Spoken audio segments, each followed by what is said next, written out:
Hey, Wildflower Ward. This is a training today on how to use Google Meet. So we have chosen Google Meet as our official platform for all classes and lessons. We've chosen that because we feel it is the best free option for video conferencing. So Google Meet is housed within a Google account. We found that most people are already using a Google account. If you have Gmail, that means you're using a Google account, and so you'll be able to use Google Meet. You can use your own personal Google account. That is what I do, and a lot of people are doing. If for any reason you feel like you do not want to use your personal Google account, you of course can create a separate one that's just for church purposes, and you can use that second Google account. Again, because it's free, you can easily do that. So to use Google Meet, you'll just go through the normal process of creating a free Google account. And again, we'll have a training on that in a different video. But assuming that you have a Google account, this is where we start. So I am currently logged in to my Google account. Again, if you're logged into Gmail, you'll be able to get there as well. For example, right down here on the left-hand side from within your Gmail, right there where it says Meet, that's where you start a new meeting. Or right here, you can click to go to the Meets. Again, right here, just from Google homepage, as soon as you're logged in, you can click here and go to this Google Meet section. Now, one thing that's very important to note, watch this, is to click create a new meeting. I'll say create a link for a later meeting. Now see this code pops up. It's a really unique, different code, ends with BWW. Now, if I click again to create a link for another meeting, notice how that's a different code, ends in XJA. So it's a different code every single time you create a new meeting. And this can get a bit complicated. So that's part of today's training, is to show you how to make it simple. So another thing that you can do is, again, from these these 9 dots up here, go to calendar. This is going to be the easiest way for you to schedule your Google Meet classes. So let's say I have a class that is on the first and third Sunday at 11 to 12. So I just double click right there to create a new meeting. I'm going to title it Sunday class, just to keep it real generic there. Now I'm going to go right down here. Well, first I'll come here to where it says repeat. Right now it says do not repeat, but I'm going to click right here, monthly, on the third Sunday. Now it gets a bit tricky because there's no option to do first and third Sunday. There's only either every week, every other week, or every weekday, options like that. But we're going to choose this one, monthly on the third Sunday. And then click right here where it says add Google Meet video conferencing. Now when I click that, it's going to create a link, but again, that's going to be a different link for every single time you create a meeting, which is why we don't want to create a bunch of separate meetings. We want to do this recurring meeting so that we can save the same link. So I just created that link. I just copied and pasted it here and here just to make it easy for me to find, for anyone in my class to easily find that Google Meeting link. The other thing I'm going to do is I'm going to open up a new tab and paste it right here and go to that link. Then once I'm here, I want to bookmark this and I want to name it my class link, and then save and bookmark that page right there. By doing it this way, it makes it so that you have the same link that is always for your class. And the reason why we want to make a recurring meeting is, number one, if we want to send out invites to people, but number two, just for us ourselves, as we go back, we want to find, we want to start our class, we can just open our calendar invite or calendar event and click on that link and start the meeting that easily. The other thing that's going to do is it's going to save that unique link by creating a recurring meeting and having no end date to that meeting.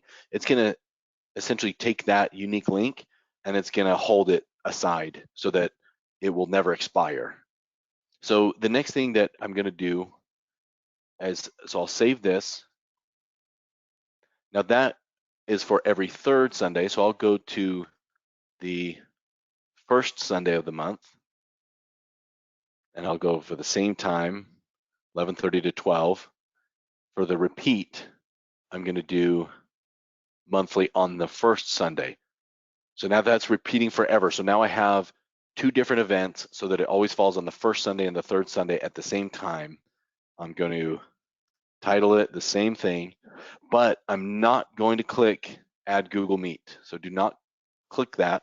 Instead, paste that same link that you had already copied right there. If for some reason you don't have it fresh in your clipboard, then that's okay because you bookmarked it earlier. So go to that bookmark, grab this link right here, and you're going to paste it right there and right there. And then we're going to click Save.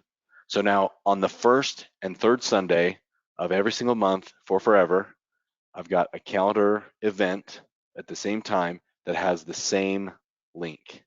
So if you look back, I go back to this third Sunday, it is using that same link every single week. So again, that is how you'll want to do it.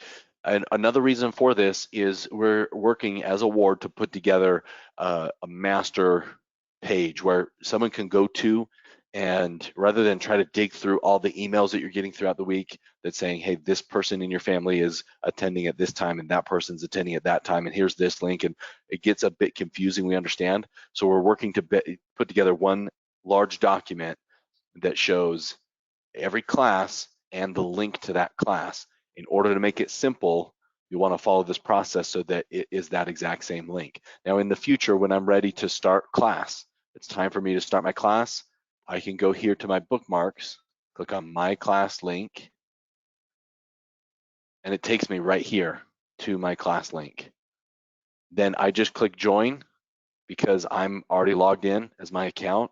This is my link because I created it using my calendar, and I click like that and boom, the meeting is live, and then I'm able to use the meeting. And then I'll be the administrator for the meeting, which means that anytime somebody wants to join, I have to let them in, so that way we can regulate and we're not going to get random people joining our meetings. It's just going to be the people in our class that we let them in one by one. Additional resources, if you get stuck on this, if you go through this and something's just not working quite right, we have technology specialists, 2 in particular that are called specifically to help with the Google Meet aspect of things and helping you get this set up, helping you run your classes. So you can reach out to them. Obviously, callings change over time. So rather than give you the exact names, I'll tell you where to find them. Open your LDS Tools app on your phone, click on organizations down at the bottom, and then in that list at the bottom of that there's a section called other callings. Click on that, and then there's a section called technology.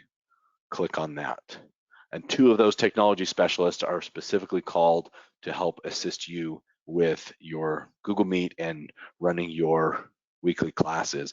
If for some reason you've got a calling where you don't have consistent classes, but you will have some online meetings, but maybe it's only going to happen, say, every other month as an example, then you'll still want to come into your Google Calendar, create an event, a calendar event, just like we had done before. So I'll do it just to walk through it. Create an event, and then just have it repeat once a month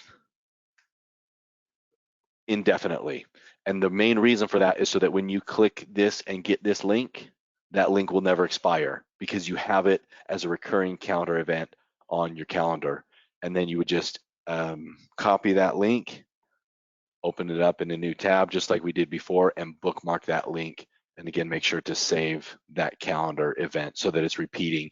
And then that just makes it so that this link here is set aside as your unique link, and it will always work. So that way you don't have to be sending out a different link every single time to your people, and you can bookmark that link and know exactly where to go to launch your meeting.